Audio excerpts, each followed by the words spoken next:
여러분의 목소리를 세상에 전해드리는 라디오 신문고 시간입니다. 지난 11일 쿠팡 동탄 물류센터에서 일하던 50대 노동자가 숨졌습니다. 쿠팡 노동자가 사망한 사례는 이번이 처음이 아닌데요. 오늘 쿠팡 대책위원회는 고인의 사망 책임이 본사에 있다면서 목소리를 냈습니다. 조혜연 쿠팡 대책위원회 활동가 직접 연결해서 이야기 나눠보겠습니다. 조혜연 활동가님, 안녕하세요. 예, 안녕하세요. 네, 쿠팡 물류센터에서 일하시던 분이 쓰러지셔서 결국 세상을 떠났다는 보도를 저희가 접했는데요. 오늘 기자회견도 하셨죠. 어떻게 된 일입니까? 예, 쓰러지신 건 작년 12월 24일이셨는데요. 네. 쓰러지셔서 의식불명인 채로 한 50여일 병원에서 버티시다가 결국 이번에 2월 11일 날 돌아가셨습니다. 아, 예. 그러면 지난해 12월 24일 쓰러지시기 전까지 고인의 건강 상태는 어떠셨나요? 예, 그 일이 힘들어서 살이 좀 빠지신 건 있었다고 하는데요. 혈압과 같은 그런 지병 같은 건 전혀 없으셨다고 합니다. 지병이 없이 건강한 상태다라는 말씀이신데 그러면 네네네. 갑자기 쓰러지신 거잖아요. 예. 그 이유는 무엇으로 지금 파악이 되고 있습니까? 예, 그 고인이 하시던 일을 보면 동탄 물류센터에서 그 입고 파트에서 입고 전산 서포터 업무를 하셨다고 하는데요. 네. 그 일 자체가 현장에서 굉장히 많이 돌아다니면서 하셔야 되는 일이고, 그리고 그 고인 핸드폰 기록을 보면 만보기 같은 걸 보면 뭐 하루에 35,000보 이렇게 걸으셨다고 하더라고요. 예. 그리고 이제 업무 자체가 위로 아래로 이렇게 중간에서 많이 치이시는 일이라서 네. 스트레스도 굉장히 많이 받으셨다고 하고요. 네. 그리고 또 현장에서 일하시는 분들 말씀을 들어보면 보통 서포터들이 잘 하지 않는 다른 업무까지 종종 지시를 받았는데, 예를 들면 이렇게 현장에서 팔레트라고 부르는 큰 판에 이렇게 쿠팡 물류센터에 들어온 물품들이 이제 박스채 잔뜩 쌓여 있는 그런 게 있는데, 네. 그런 걸 뭐 통째로 끌고 이동시키는 일, 이런 일도 많이 하셨다고 하는데요. 예. 이거는 말씀을 들어보면 보통 남자분들이 하시는 일이고 남자분들도 하시기 굉장히 힘든 일이라고 합니다. 그럼 결국은 과로이고 정신적 스트레스도 심하셨고 본인이 하는 일이 아닌 다른 업무까지도 과중하게 맡아서 하셨어야 했다, 이렇게 정리가 되네요. 예, 그러면 맞습니다. 이분만 그런 특별한 사례인가요? 아니면 쿠팡 물류센터에서 원래 담당 업무가 아닌 것들까지 막 하셔야 되는 일들이 자주 있는 건가요? 일반적으로는 보통 맡은 업무를 중심으로 하시게 되는데요. 네. 서포터라는 업무 자체가 현장에서 이제 일들이 원활하게 돌아가게 하기 위해서 다양한 일들을 지원하신다고는 합니다. 네. 그렇다고는 해도 이제 그럼 해야 되는 일의 범위가 정해져 있긴 할 텐데요. 네. 그 현장에서 일하고 계신 분들 말씀으로는 최근 동탄센터에 사람이 많이 부족한 것 같다고 하시더라고요. 그래서 쿠팡에서는 이제 사람을 더 채용하지 않고, 이게 뭐 못한 건지 안 한 건지까지는 잘 모르겠지만 네. 사람을 많이 늘리지 않고 서포터를 맡은 고인 같은 분들에게 말하자면 뭐 땜빵같이 업무 지시를 좀 했던 것으로 보입니다. 네.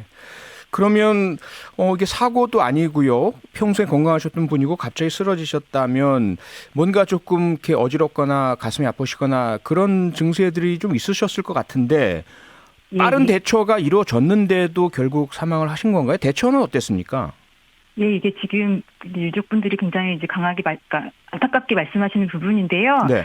쿠팡이 보통 위계적인 그런 관리 문제 때문에 문제가 많았었는데, 예를 들면 예전에 덕평 화재 때도 약간 비슷한 일들이 있었는데요. 예. 쿠팡분들 얘기로는 사고가 나거나 누군가 다치거나 하면 119에 곧바로 신고하지 못하고 핸드폰도 들고 돌아갈 수가 없긴 하거든요. 당시에 그랬었죠. 예. 네.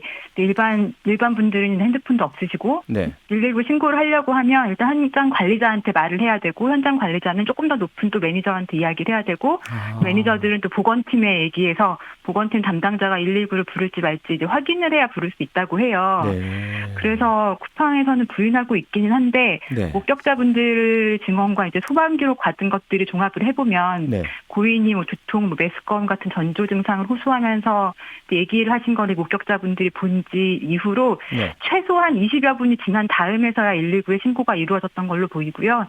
그 뒤로 이제 구급차가 오고 병원까지 이송되기까지 총 대략 1시간 반 정도가 소모가 된 것으로 보입니다. 네.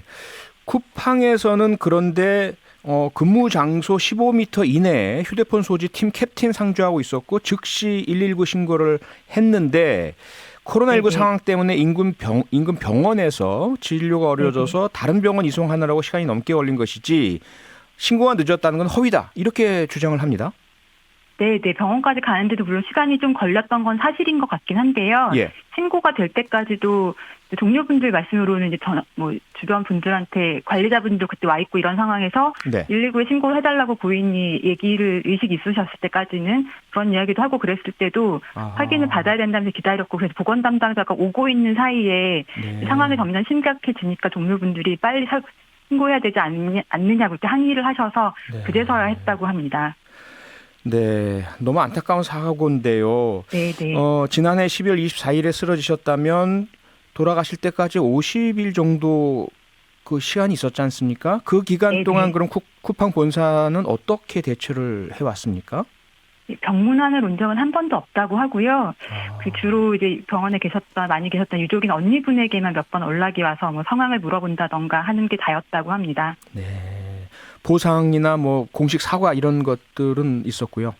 예, 돌아가신 다음에 사과 같은 건 전혀 없었고요. 보상이라고 하는 거는 이제 쿠팡에서 주장하는 생활 지원을 했다고 주장을 하긴 하는 것 같은데요. 예. 쓰러지시고 얼마 후에 유족인 언니분에게 네.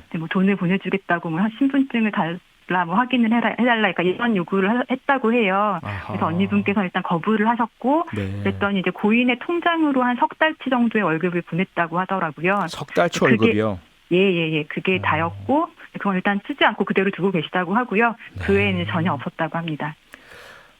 너무 안타까운 상황에 유족분들께서 그 고인을 잃은 것도 가슴이 아프실 텐데 그 이후에 어떤 네네. 조치에 대해서도 무척 조금 어려운 상황이신 것 같은데요. 유족들이 현재 바라시는 것은 어떤 것들입니까? 예, 쿠팡이 사과는커녕 이렇게 말도 안 되는 고인이 지병이 있었다는 말도 안 되는 얘기에 소문을 퍼뜨리기도 하고, 예. 이렇게 하니까 일단은 제대로 된 사과를 받는 게 최우선일 것 같고요. 네. 그리고 이런 일이 반복되지 않도록 재발 방지 대책을 마련하도록 이렇게 요구를 해야 할 것 같습니다. 재발 방지 대책위에서도 당연히 가장 관심을 쓰시는 부분일 텐데요. 조금 네네. 짧게 정리를 해주신다면 어떤 대책이 필요합니까? 이 쿠팡에서는 그동안 돌아가셨던 분들이 꽤 되는데요. 동탄센터에서만 또 작년에도 1월 달에 돌아가신 분이 계셨었거든요. 네, 그렇죠. 이런 것들이 반복되는 거는 기본적인 시스템에 문제가 있다는 거고, 네. 쿠팡을 보면 로켓 배송 이런 것들을 위해서 물류센터에서 엄청난 노동 강도로 일을 하고 계시거든요. 예. 심야 노동도 많이 이루어지고 있고, 그래서 이런 것들이 좀 노동 강도를 낮추고 심야 노동을 줄이는 것들이 좀 돼야 되겠고요. 네. 그리고 이렇게 문제가 생겼을 때 바로 신고도 할 수 없는 이런 경직되고 강압적인 노무 관리가 이루어지는 관행이 좀 개선되고, 네. 노동자들이 뭔가 요청하거나 할 때 서로 존중하고 인권들이 좀 존중될 수 있는 그런 분위기를 만들 수 있도록 해야겠습니다. 네, 꼭 반드시 근본적 대책 마련되길 바라겠습니다. 오늘 말씀 여기까지 듣겠습니다. 고맙습니다. 예, 감사합니다. 네, 조혜연 쿠팡 대책위원회 활동가였습니다. 평일 저녁 6시 5분에 여러분을 찾아갑니다. MBC 라디오 표창원의 뉴스 하이킥.